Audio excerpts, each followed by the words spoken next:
Blair, could you come straight home after school today? I need to talk to you. It's important. Is this about you and Dad getting a divorce? What? That reaction says it all. Finally, huh? So you and Dad are actually splitting up? How did you know it was about that? We've been acting normal around you. We tried so hard not to show anything. Please, Mom, I know all about Dad's little affair. His girlfriend's in her 20s, right? A university student? I even found her Instagram account. What did you just say? I mean, come on, it's obvious. He wasn't even trying to hide it. He's always grinning at his phone like a teenager. And once I found a woman's earring in his car. I see little clues every time he drives me to school. I'm so sorry you had to see your father like that. To think he'd bring another woman into the family car. It's disgusting, truly pathetic. Still, I'm kind of surprised. You always struck me as too timid to confront him. I figured you'd just pretend not to see it and let it go. Even I have lines I won't let people cross. And betrayal of one's own family? That's one of them. That's why I've decided. I'm divorcing your father. And I want to make it clear that I'll be taking full custody of you. That's what I needed to talk to you about. Huh? Excuse me? You're deciding that on your own? Don't just assume you get custody. I'm going with Dad. What? Why would you stay with him? He betrayed us. He betrayed me. Your father cheated. Yeah, he cheated on you, not on me. I'm his daughter. He never betrayed me. I don't understand. He told me himself. He said, I might have fallen in love with someone new, but there's no one I love more than you. He said I'll always be his number one girl, that he loves me more than anything. He told you that? Yeah, I confronted him when I found out. Because if he ended up divorcing you, that would seriously mess with my life too. I'm still under his financial care, you know? I had to get clarity. And he promised, no matter what happens, he'd never abandon me. You actually had that kind of conversation. So go ahead, get divorced. Just don't drag me into it. I'm staying with Dad, period. A dad who makes $200,000 a year, or a stay-at-home mom who brings in zero. The choice is obvious. You don't have to worry about money. I've actually been preparing for this. I started working from home, quietly. I make about $2,000 a month now. And with the child support your father will be legally obligated to pay, we'll be okay. You and I can live just fine. $1,000? That's it? Seriously? You're bragging about that? That's not a small amount. Do you know how much allowance I get each month, right? You're a high school senior. You get $800 a month from your father. Exactly, and even that barely covers my lifestyle. There's no way I'm living with a mom who makes barely enough to survive. Besides, let's be real, once you got cheated on, you lost, as a woman. What? Dad left you for a girl in her 20s, a college student. That's embarrassing. You're a loser, Mom. And I'm not about to be stuck with a loser and get labeled one too. I can't believe what I'm hearing. I won't end up like you. I refuse to be a pathetic woman who gets replaced. So just leave, alone, quietly. If that's truly what you want, I won't stop you. I'll leave, I'll get the divorce and move out. But take care of yourself, Blair. Once you're divorced from Dad, you're just a stranger to me. So don't go pretending you're still my mom, loser.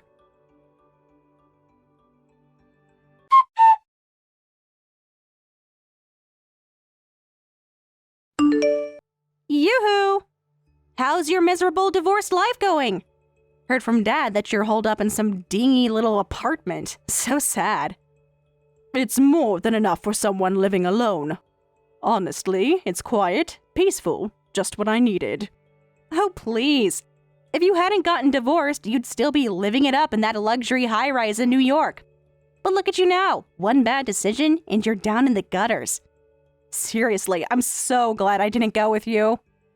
A fancy home doesn't mean anything if the family inside it is broken. This place may be small, but for me, it feels like paradise compared to what we had before. Stop pretending you're okay. What's next? Living off bean sprouts 3 meals a day? Meanwhile, tonight we're dining at a Michelin 3-star restaurant. Actual food. Ever heard of it? That sounds wonderful. What's the occasion? It's not your birthday, and your father's is still a while away, too. Tonight's special. We're having dinner with Dad's girlfriend, the 3 of us. It'll be our first meal together as a new family. Wait, you're meeting that college girlfriend of his? Yep, Dad wants to officially introduce us. Apparently, he's thinking about marrying her. He told me he really wants us to get along. He's really thinking about marrying her? Blair, she's barely 3 years older than you. Are you honestly okay with all this? Why wouldn't I be? It's not like I care who Dad marries. That's his business.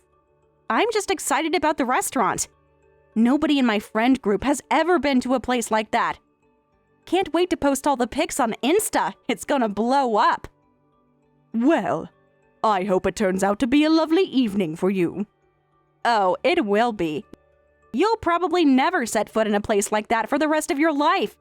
Don't worry, though. I'll send you plenty of food pics. You can look at them while you eat plain rice or whatever you eat now.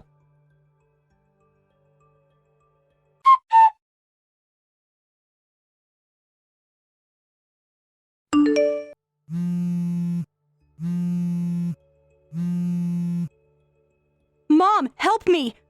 Please reply right now! What's going on, Blair? I figured you'd be too busy enjoying the gourmet food at your fancy restaurant, huh? It's not like that. We didn't even make it to the restaurant. It's Dad. He got into a car accident. What? We were on our way to the restaurant, but I was running late. Couldn't finish getting ready in time. Dad was so desperate to make it to the reservation on time, so he started speeding. Then he lost control. He tried to make a sharp turn, and we slammed straight into a guardrail. Oh my God. Are you both okay? I'm okay, just some bruises, nothing serious. But Dad, he's a mess. He was covered in blood. They had to rush him to the hospital. No, that's terrible. The doctor just talked to me. Dad's going to be fine, thank God, but his leg's broken badly. They said he might never walk again. He might be in a wheelchair for the rest of his life. That's awful. But wait, how is he right now? Is he awake? You need to let his girlfriend know. She's his fiancée, right?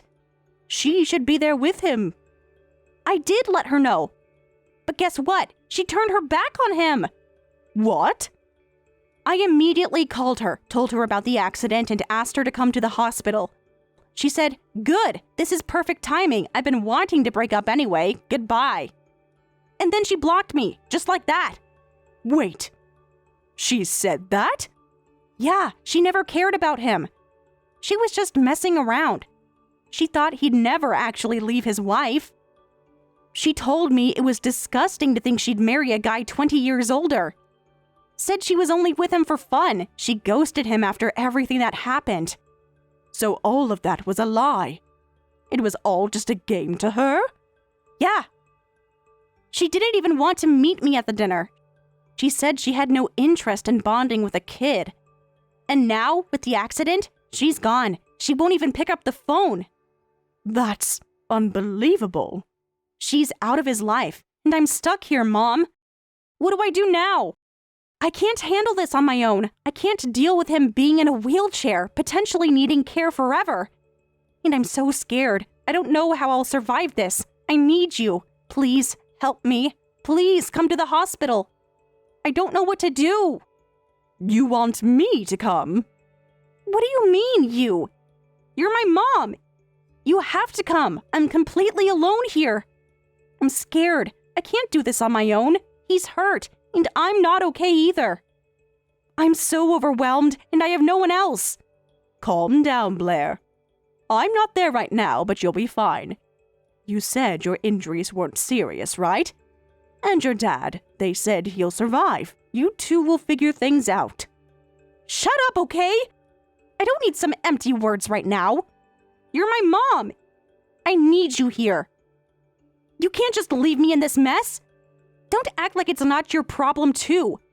You're the one who walked away from me, but now I need you and you're still ignoring me. Listen to me, Blair. You need to stop thinking of me as your mother.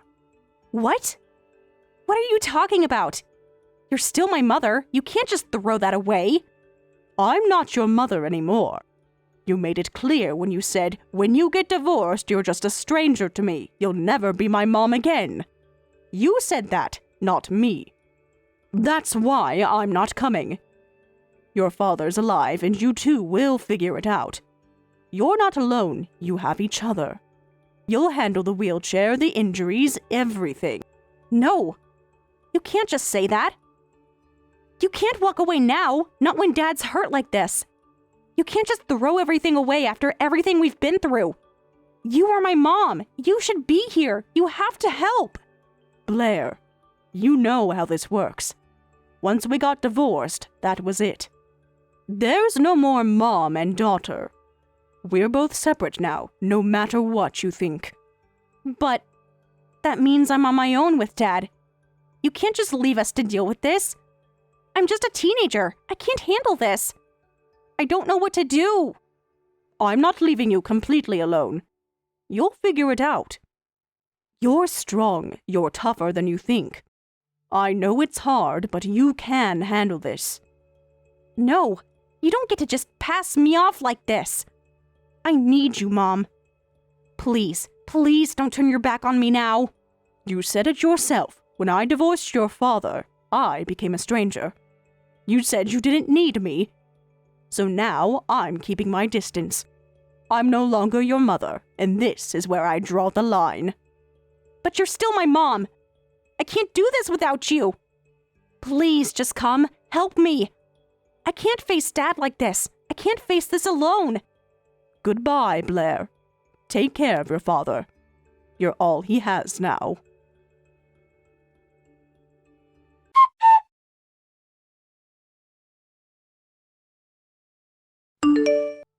So this is how it is, huh?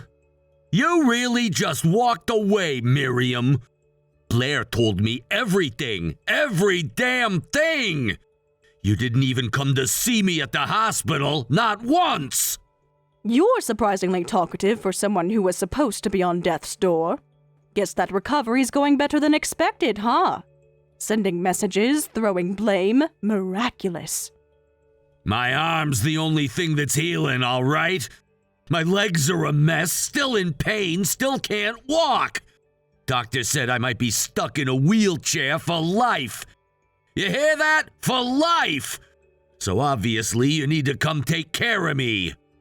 I'm sorry, what? Why would I take care of you? We're divorced. Remember the part where you cheated, gaslit me, and treated me like furniture? Then let's fix it. We'll get married again, simple. I'll make it official, bring you back in as my wife. Consider it a mercy. You're unbelievable. Is that really how your mind works? You think just because you've hit rock bottom, I should drop everything and crawl back into your mess? Oh, come on, cut the act. You've been regretting the divorce this whole time, haven't you? From your luxury condo to a little cramped apartment. No more designer handbags, no more catered brunches. You miss the lifestyle. You miss being pampered. You miss me. Wow. You really think you were the prize, don't you? Be honest with you, I don't miss any of it. Not the fake luxury, not the walking on eggshells dinners, and especially not being married to a man who couldn't stay faithful. Don't lie to yourself. You think that little part-time job is gonna fund your retirement? Alimony and the settlement won't last forever. And let's be real, who's gonna want to marry a divorced woman pushing 40? You're alone now. You're vulnerable. So come back. It's the best deal you'll get. Funny you say that. I'm actually seeing someone. Well, not just one someone. 3 different men, actually. All serious. All talking marriage. What? Yeah, turns out divorcees are kind of in right now. Who knew? I've been going out, reconnecting, saying yes to things I used to avoid. And somehow I ended up with 3 proposals on the table. Gotta say, it's flattering. What the hell's wrong with you? You get divorced and suddenly you're out sleeping around? Excuse me. No, I'm not sleeping around. I'm finally living. I started working in a new department, one where I actually go to the office. People noticed me. I went to a few lunches, a few mixers. I made friends. I laughed again. And yeah, people were interested. That doesn't make sense. You were never the type to attract attention. Turns out I was just invisible because you made me that way. You never saw me, never listened. Now that I've stepped out from your shadow, people notice. And guess what? They like what they see. Don't get full of yourself. They're not into you. They're into the idea. A divorced woman's easy prey. They think you're desperate. They're just trying to get a quick lay. No one wants to actually marry ya. Well, that's strange. Because one of them already gave me a ring. What? An actual engagement ring. From someone who respects me. Someone who listens when I speak. Someone who didn't cheat on me with his secretary. Who? Who the hell is this guy? The CEO of my company, actually. He said he fell for me the moment we met. He took me out to dinner last week, said he couldn't imagine letting me go. Asked me to be his partner in life and eventually in marriage. You're kidding. No way! A CEO? What kind of scam is this? Not a scam. The company's called Meadery Works. Maybe you've heard of it? You've gotta be joking. They just went public recently. Growing fast, big ambitions. Apparently they're also one of your company's future partners, no? What? No, that's impossible! You're telling me you're engaged to the CEO of a company my firm is about to merge with? Well, I haven't said yes yet. But let's just say the conversation was persuasive. You can't be serious. You're not really gonna marry him, right? Tell me this is just a bluff? You wouldn't actually pick some other guy over me, right? You can't just throw away everything we had. I didn't throw anything away. You did. With every lie. Every night you came home late. Every time you looked through me like I was nothing. You threw it away. I just finally stopped picking up the pieces. But I need you now! I'm hurt, Miriam. I need someone to be there! And I needed someone who didn't betray me. I needed someone when I cried myself to sleep every night wondering why I wasn't enough. You weren't there then, so don't expect me to come running now. You heartless bitch! Call me whatever you want. It won't change the fact that I'm finally free. And happy. And done with you. Don't do this! Please, just think about it!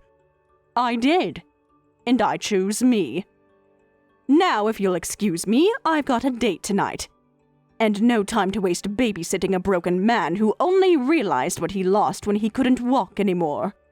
You'll regret this! I doubt it. Goodbye.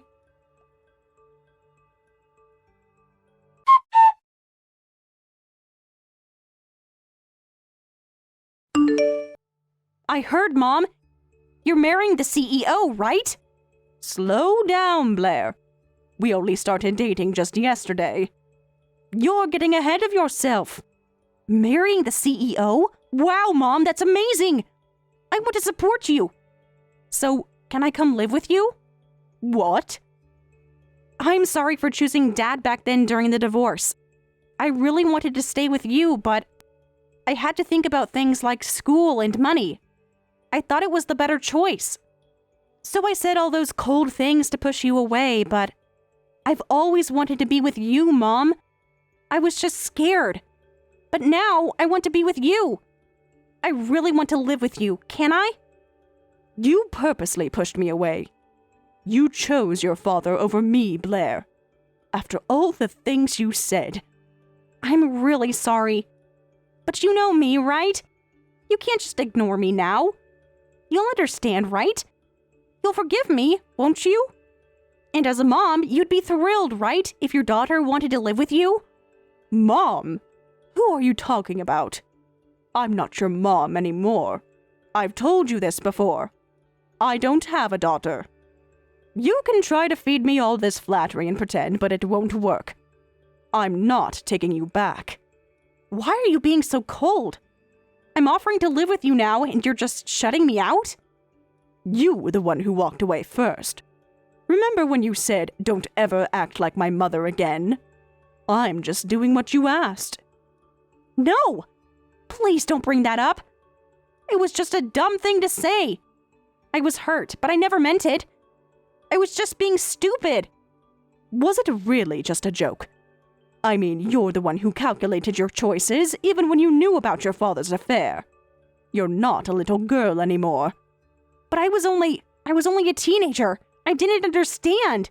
Now you're almost 18. The world sees you as an adult. You need to take responsibility for your words and actions. You can't just take them back whenever it suits you. So I can't come live with you then? Is that really how it is? I'm living my own life now. And frankly, I'm enjoying it. I'm not going to let the past drag me down. But what about me?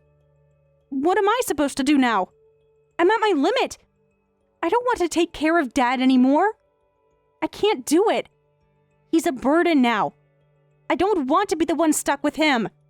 You've reached our limit. Dad's impossible. He's selfish, and with his injury, he's fallen off the career track. They moved him to a small department, and his salary has dropped drastically. He's been taking it out on me, too. He expects me to handle everything. I'm stuck with him, and I can't do it anymore.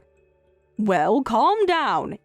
Even though his salary dropped, he's still working at a big company. $100,000 a year isn't bad, you know. That should be enough to live on.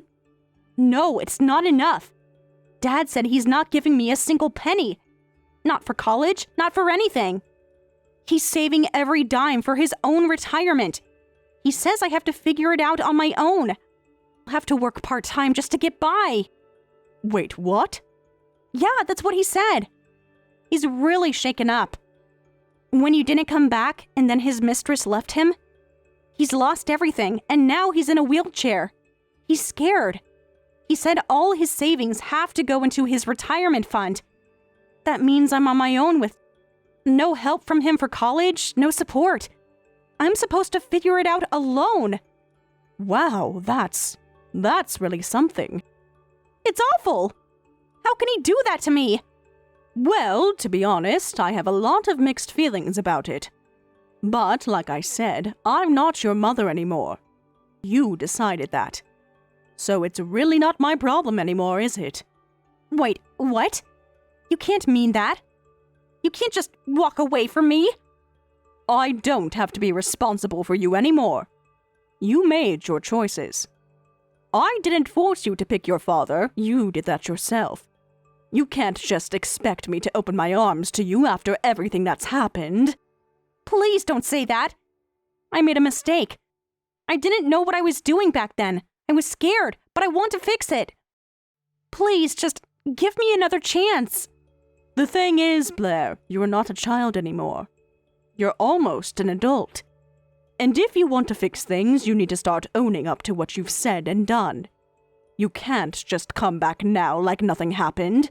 But I need you. I can't do this on my own. I'm not going to be your crutch. You need to figure out your own life now. I've done my part. Goodbye, Blair. Please, don't leave me like this. I already have. I'm living my life, Blair. You need to start living yours. Take responsibility. Good luck.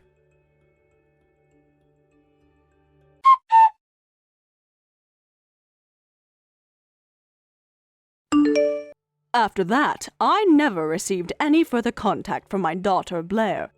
As the rumors went, Blair never actually applied for college, let alone attempted to take any entrance exams. It seemed that she had no intention of continuing her education, something I had hoped she would do. But rather than taking responsibility for her decisions, Blair blamed everything on her father. According to her, the reason she hadn't done anything with her life was because Dad got into that accident and I completely forgot about everything, she went on to say. So now Dad should take responsibility for this. It was a pathetic excuse, but it was clear that she was trying to shift the blame onto someone else, unwilling to face the consequences of her own inaction.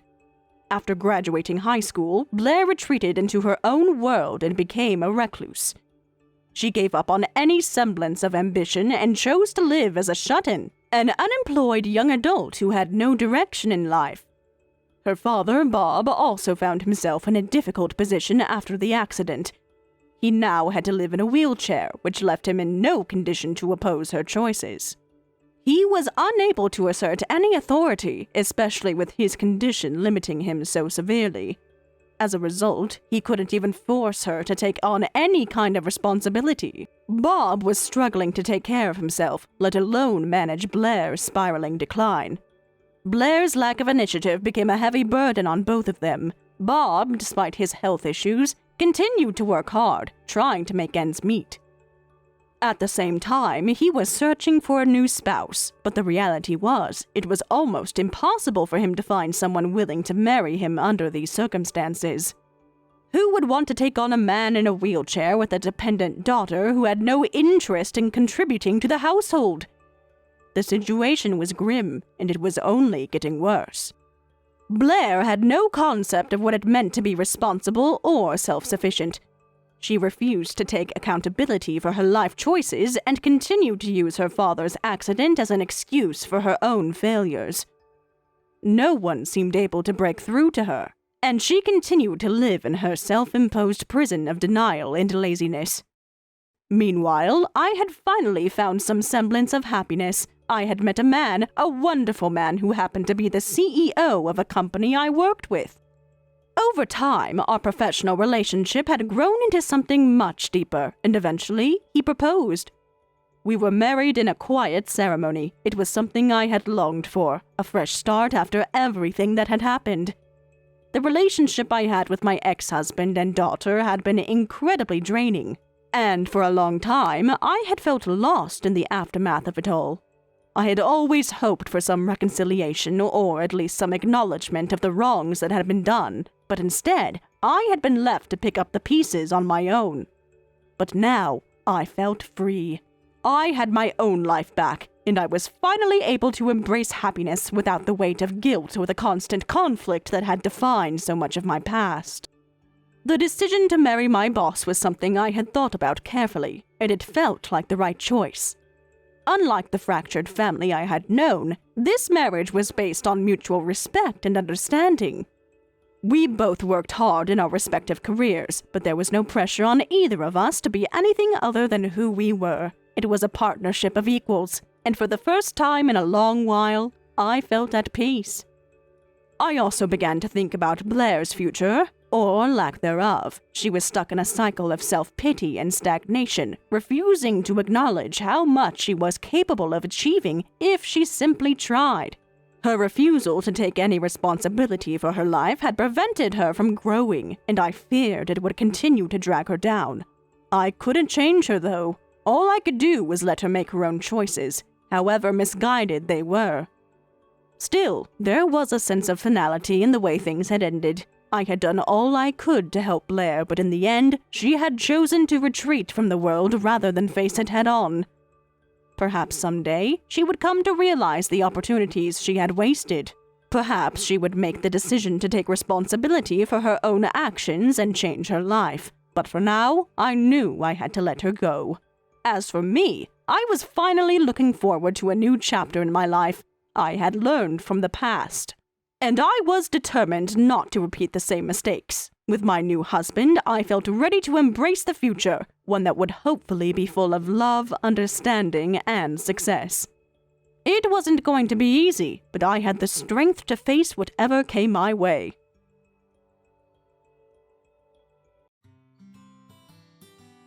Thank you for watching all the way until the end. If you felt good after watching this video, please like the video. If not, please leave a comment and give us your feedback. Also, don't forget to subscribe. Your comments and likes help this channel grow. We hope you enjoy our other stories as well.